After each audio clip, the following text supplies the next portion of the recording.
Hello and welcome to Falcons Ledge. I'm Allstringer, and this is a special time of year. A time of year where we do our flight stick roundups. I'm going to start this year's action with our annual State of HOTAS HOSAS Buyer's Guide.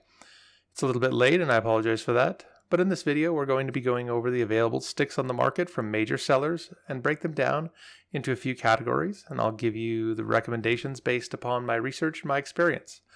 There's a lot to go over, so I'll try to be brief. We're going to be talking about sticks that are in the mid to high end on this list.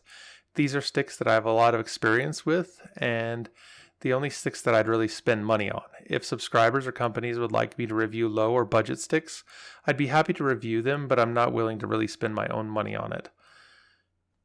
We will not be reviewing sticks, or more specifically yokes, meant for civilian flight sims. This just isn't what this channel does. We blow things up here. It's also important that we break things down a little more. We'll talk about sticks that you'll want to look at if you are a space sim pilot. We'll look at sticks that you'll want to consider if you're a flight sim pilot. We'll also look at some that bridge the gap and can really do it all. But first, and probably most important, we're going to break things down into cost.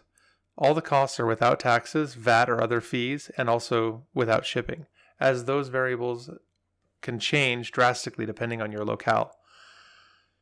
The first cost category we're going to talk about is the mid-range. I'll define the mid-range as flight sticks costing more than $75 and HOTAS HOSAS costing more than $150. The maximum cost for a HOTAS or HOSAS in this category is $400. These are MSRP costs, and unless otherwise indicated, they won't be used costs or sales costs. First, we'll talk about HOTAS. That's hands-on throttle and stick. Options in this range. One option would be the X52 Pro from Logitech. This device has been around for a very long time. It usually sells for about $189 for the set. It can be had for less sometimes. This device differs slightly from the X52 that it's derived from by adding an additional linear Hall sensor on the X and Y axis, in addition to adding an extra spring on the gimbal. It also adds some metal bits here and there. This HOTAS is fairly robust and will likely last you a long time. It isn't the worst device to have. I used to have an X52 non-Pro for a long time and it did its job. However, they are well known for not being particularly accurate, being prone to having drifting axes, having poor ergonomics on the stick, and let's face it, they're really ugly. That's just my opinion. The second contender for this category is the Logitech X56. This HOTAS can be had for around $250. And it features a number of upgrades over the X52, such as a split throttle setup, analog sticks on both the throttle and stick, as well as more controls both on the grip and the throttle base. One of the things it unfortunately does carry over from its X52 brother is the ergonomics problems. On top of these issues, it also has a history of some bad quality control problems, so much so that it makes regular appearances on Amazon as refurbished items. It is very picky on the type of USB port used due to the power requirements, and I've seen a large number of throttles breaking where the throttle meets the base. There are plenty of people out there that swear by the X56, but if I were you, I would beware. The next up we have the Thrustmaster T16000M HOTAS, which includes the T16000M flight stick and the TWCS throttle. The T16K uses the same 3D Hall sensor made famous by their Warthog flight stick. This makes the T16K a very accurate flight stick for the cost. Sadly, what it has in accuracy, it tends to lack in buttons. It has only one hat switch and a handful of buttons on the stick itself. Additionally, it is plagued with Z-axis failures. It is paired with the TWCS throttle, which is a rail-style throttle, and while it has no buttons available on the base itself, it does have a good number of functions on its grip, including a 2-axis rocker and an analog hat. The TWCS tends to have some stiction issues, but there are third-party options to help alleviate that problem. In terms of standalone throttles that are available on the market right now in the mid-range, the TWCS is the best one available, for now. Moving on to the VKB Gladiator NXT Evo and the Gladiator NXT Evo OTA throttle combination. This is a combination I recently demonstrated and tested in my NXT Evo review. I was quite impressed with how it behaved as a classic throttle. After a short time, I completely forgot that I was using a joystick gimbal as a throttle. It had plenty of hats and plenty of buttons on the grip, an analog stick, and a few functions on the base. It has adjustable tension thanks to a built-in clutch access, and if you play space sims and aviation both, it can also act as a dual stick setup, which is a huge plus. There are also add-on modules that you can connect to the sides or in front of the Gladiator that provide huge customizations for this setup. Not all is perfect in this setup though, because it has a smaller throw than a traditional arc throttle, and it also doesn't have any detents for afterburner or center when you're using no springs. Another option from VKB would be the World War II throttle, which is actually one of their add-on kits with a throttle added to it. It offers less in terms of buttons and other functions, but it can be paired with other add-on modules that are also available with the Gladiator family. This throttle is more traditional and less expensive than going with two Gladiators. A new option in the mid-range would be the new Turtle Beach Velocity 1 stick. This stick can be used in left and right hands, which makes it usable as a dual stick option for space combat. It does seem to have a bunch of different button options, access options and things, but there are some downsides that I can see right now. First and foremost, this is designed to be used with Xbox. It is not PC native, which means it's likely going to have some issues working perfectly with PC. This might be ironed out with time, you never know. I can also tell you that ergonomically, this is designed with form over function. Nothing about this says ergonomics or function was a priority, from the gimbal design to the stick design. And finally, I'm just going to throw this out there and say it.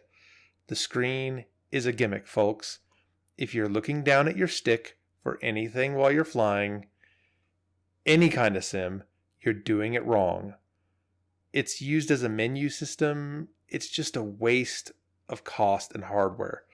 This stick could have been considerably cheaper without it, and may have had room for other functionality, maybe 2 more hats. They aren't the first ones to try adding screens to stick bases, but I really wish that companies would quit trying to do this. Your eyes should be in one of 2 places, on the screen or in goggles. Buttons and switches should be tactile and easy to learn and decipher without looking. So, if you're looking at mid-range sticks, which one should you get? Well, in my opinion, there's really only one that I would recommend right now, and that is the VKB Gladiator NXT Evo. If you fly space sims, buy 2 of them. If you fly aviation sims, well, you got a couple of options. You can buy 2 of them and get one with the OTA adapter. You can get the World War II throttle, or you can buy a Thrustmaster TWCS.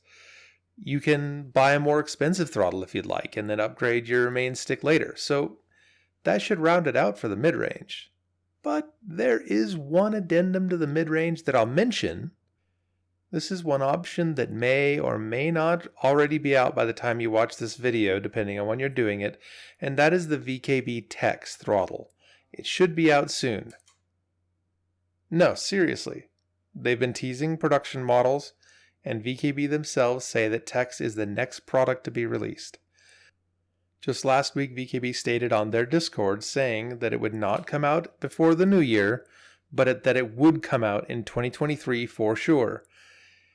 But since it is not out as of the making of this video, I can't officially put it in the rundown, nor can I tell you how good it'll be because I haven't used it yet. But if it's anything like the Gladiator, and if it's priced to match, it'll likely lead next year's mid-range, barring any major change in this segment. But we'll see what happens. The next segment is a very small one, but these sticks are priced as such that I felt that they needed to be added to their own category. I call this category the Warthog segment. The reason should be obvious. The Thrustmaster Warthog HOTAS is fairly ubiquitous in the flight sim world, as it's been around for more than a decade. At the time that it was introduced, there was simply nothing out there that could compete with it. It's all metal heft, and it had better sensors than anything out there as well. It was based off the mighty A-10 Warthog, a beloved aircraft, which shares the same stick as the F-16, but it has split throttles, which made it very versatile. However, its age has crept up on it, and Thrustmaster has done very little to update their flagship combat stick, while its competitors have innovated and created products specifically to compete with the Warthog. I do have to give Thrustmaster credit, and I've always told you that I would. It has been reported that new Warthogs are being shipped with a similar modification to the Delta Sim mod, which utilizes a gamepad style stick instead of the original nub, which, by the way, I hated. But that doesn't change that the major downfalls of the Warthog, which are a badly designed plastic gimbal, are still present. And that means that it's not a matter of if your Warthog will develop stiction, it's a matter of when. The primary competitor for the Warthog is the Winwing Orion 2. This setup is generally priced the same as the Warthog's MSRP pricing. You could say that Winwing's advertised MSRP is higher, but I've been watching their prices since the very beginning when they were introduced as a Orion 1. I have never seen them actually offer their sticks at these prices, which makes me believe that their always on sale approach is just one of those sales strategies.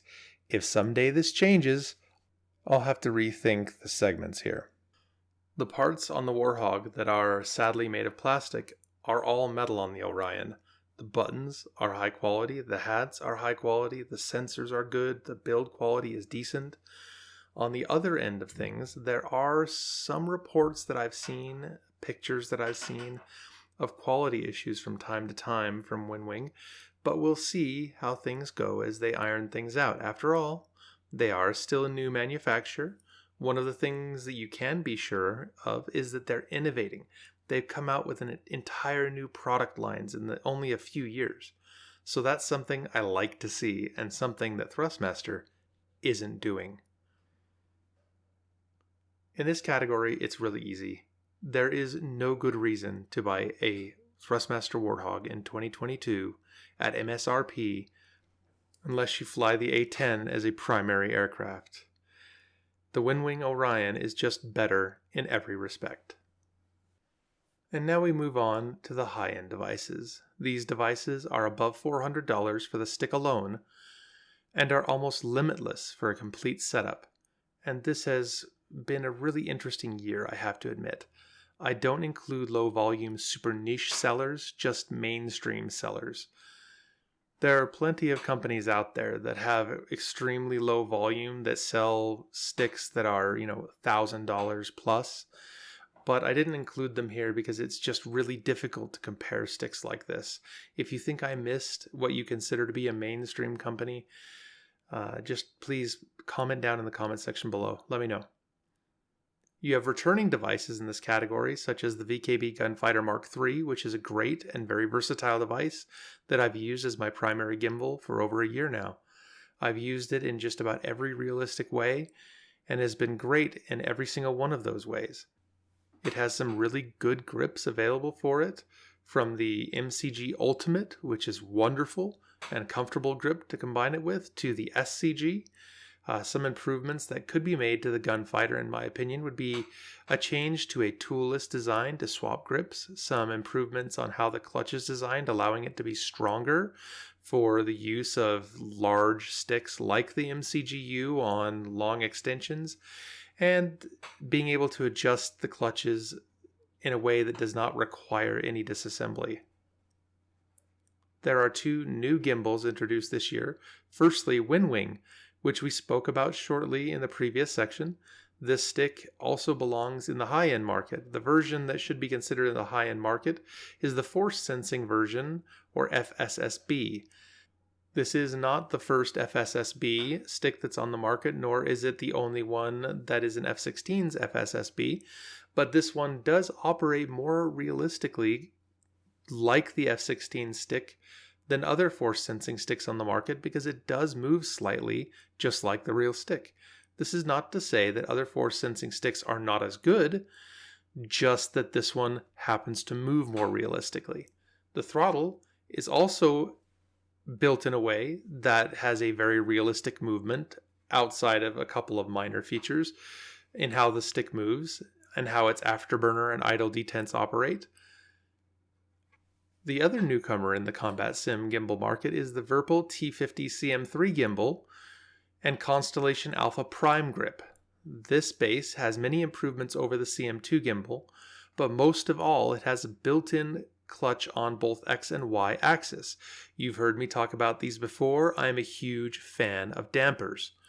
These clutches can be adjusted without disassembling the gimbal, which is a huge plus in my opinion.